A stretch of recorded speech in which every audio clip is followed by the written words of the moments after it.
을미년이 저물어가는 가운데 제야 행사가 진행되고 있습니다. 많은 시민들이 해넘이를 보며 아쉬움을 달래기도 했습니다.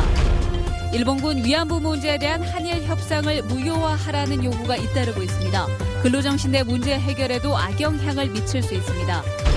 대불산단의 섬유염료 공장에서 폭발 사고가 발생해 2명의 사상자가 났습니다. 광주FC의 간판 공격수이자 창단 멤버인 김호남 선수가 제주FC로 이적합니다. 팀 전력이 약화되지 않을까 우려됩니다. 여러분 안녕하십니까? 올해도 이제 다 저물어갑니다. 2015년의 마지막 밤, 여러분은 어떻게 보내고 계십니까?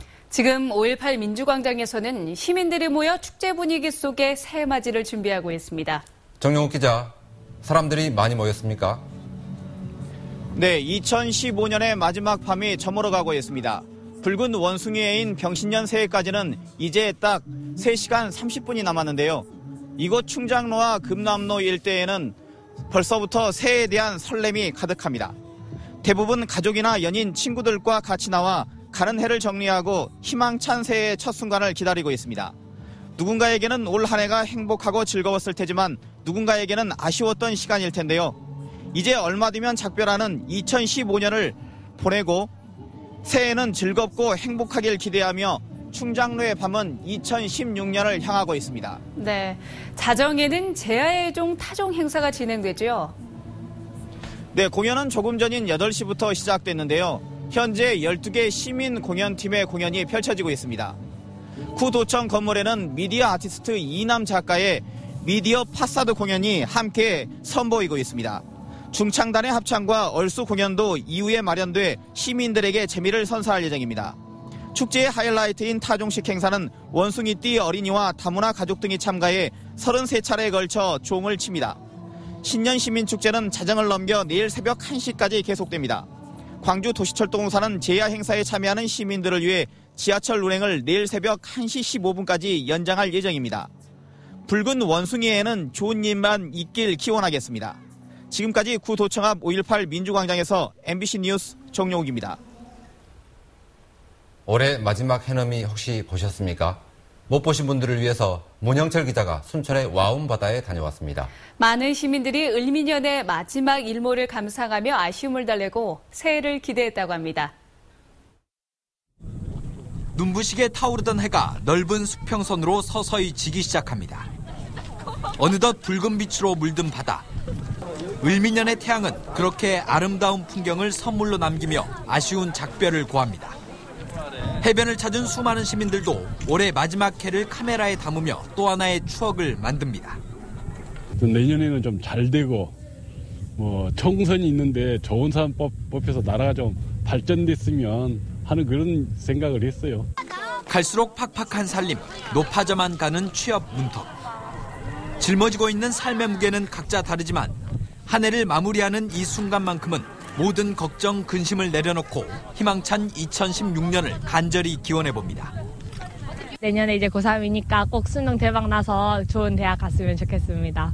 내년에 취업 준비도 잘 됐으면 좋겠고요. 여자친구랑도 좀 잘 됐으면 좋겠습니다. 어둠이 내려앉은 해안가. 셋! 둘! 하나! 점아! 한 해의 애군을 떨쳐버리고 새해 건강하기를 기원하는 달집 태우기를 끝으로 해넘이 행사는 막을 내렸습니다. 2015년의 마지막 날은 그렇게 저물어갔습니다.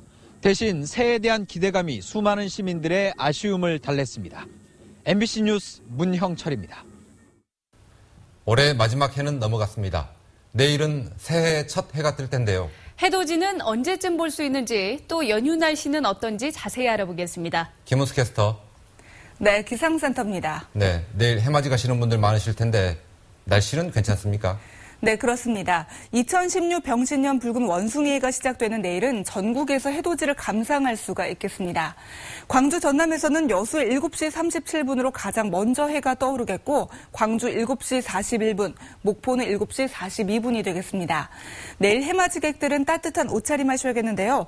광주의 아침 기온이 영하 2도로 오늘보다 5, 6도 낮겠고요. 낮에는 8도로 오늘만큼 포근하겠습니다. 네, 내일부터 사흘간은 새해 첫 연휴이기도 한데 주말 휴일 날씨는 어떻습니까? 네, 그렇습니다. 주말에는 맑은 날씨가 이어지겠는데요. 특히 토요일에는 광주가 13도까지 오르면서 평년을 크게 웃돌 것으로 보입니다. 그만큼 큰 일교차는 염두에 두셔야겠습니다. 이번 첫 연휴 알차게 보내시고요. 새해 복 많이 받으시기 바랍니다. 기상센터였습니다. 일본군 위안군 문제와 관련한 한일 협상에 대해서 반발이 이어지고 있습니다. 일본 측에 면죄부를 줌으로써 근로정신대 문제 해결에도 나쁜 영향을 미칠 수 있다는 목소리도 커지고 있습니다. 이계상 기자입니다. 근로정신대 할머니와 함께하는 시민 모임 회원들이 광주시청 앞 평화의 소녀상 앞에 모였습니다. 이들은 굴욕적인 한일 위안부 문제 협상을 전면 무효화해야 한다고 주장했습니다. 국가 권력에 의해 자행된 반인도적인 전쟁 범죄에 대한 법적 책임을 외면한 채 피해자의 입을 가로막은 협상이라는 것입니다. 도대체 누가 누구의 입을 틀어막겠다는 것인가? 도둑이 매를 드는 것과 무엇이 다른가? 시민 모임은 일본 피해자들의 권리를 경제협력 자금과 맞바꾼 65년판 매구 협상이 반복됐다고 지적했습니다. 돈이 문제가 아니라 진실된 사죄를 해야 옳을 일인데 내 텔레비 봤어도 너무 마음이 아프네요. 특히 이번 협상이 근로정신대와 강제징용 등의 피해를 해결하는 데 악영향을 미칠 수밖에 없다는 점을 우려하고 있습니다.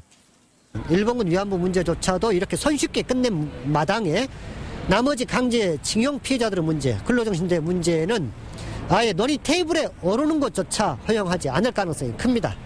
일본 정부의 법적 책임을 명확히 하지 않고 졸속으로 추진됐다는 점에서 위안부 협상에 대한 반발은 쉽게 사그러들지 않을 것으로 전망됩니다.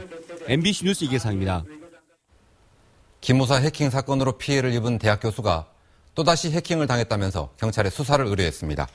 조선대학교 정치외교학과 기광수 교수는 지난 23일부터 일주일간 동북아 연구 논문 등이 담긴 학술지 전용 이메일을 누군가 6차례에 걸쳐서 해킹하려 했다며 경찰에 수사를 요청했습니다. 기 교수는 상무대에 출강하던 지난 2011년 장교들과 접촉해서 기밀을 수집한다는 첩보가 있다는 이유로 기무부대로부터 이메일을 해킹당한 바 있습니다. 새 밑에 일어난 안타까운 사고 소식입니다. 영암 대불산단의 한 공장에서 폭발 사고가 발생해 한 명이 숨지고 한 명이 다쳤습니다. 양현승 기자입니다. 공장 지붕에 구멍이 뚫렸고 대형 철제문이 뜯어졌습니다.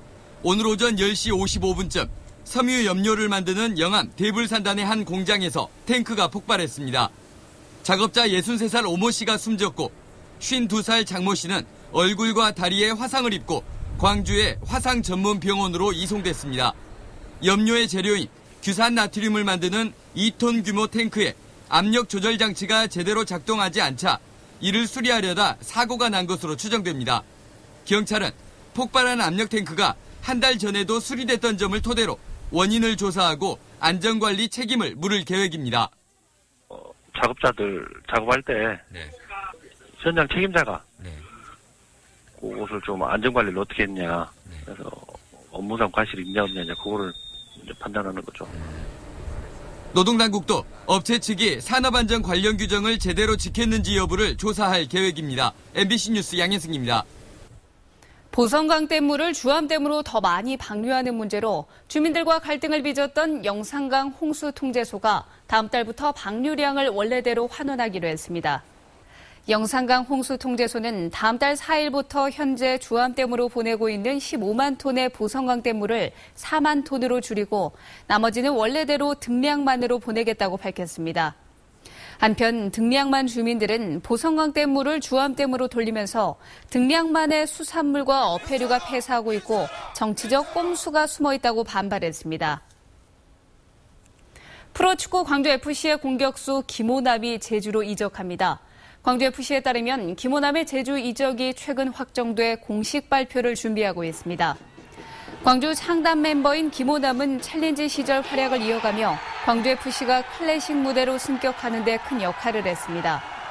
올해는 29경기에 출전해 팀 최다 골인 8골을 터뜨려 승격팀 최초로 K리그 클래식에 잔류하는 데 공헌했습니다. 광주 시내버스가 내일부터 단축 운행됩니다. 광주시는 겨울방학 기간인 내년 1월부터 2월 말까지 2달 동안 학생 승객이 많은 44개 노선에서 버스 85대를 줄여 운행한다고 밝혔습니다. 감차운행은 에너지 절약과 시내버스 운송업계의 수입 감소를 개선해 시내버스에 지원되는 재정 지원 부담을 줄이기 위해 실시됩니다. 시내버스 감차운행에 따른 노선별 시간표는 광주시 홈페이지에서 확인할 수 있습니다. 다음은 희망 2016 나눔 캠페인에 성금을 보내주신 분들입니다.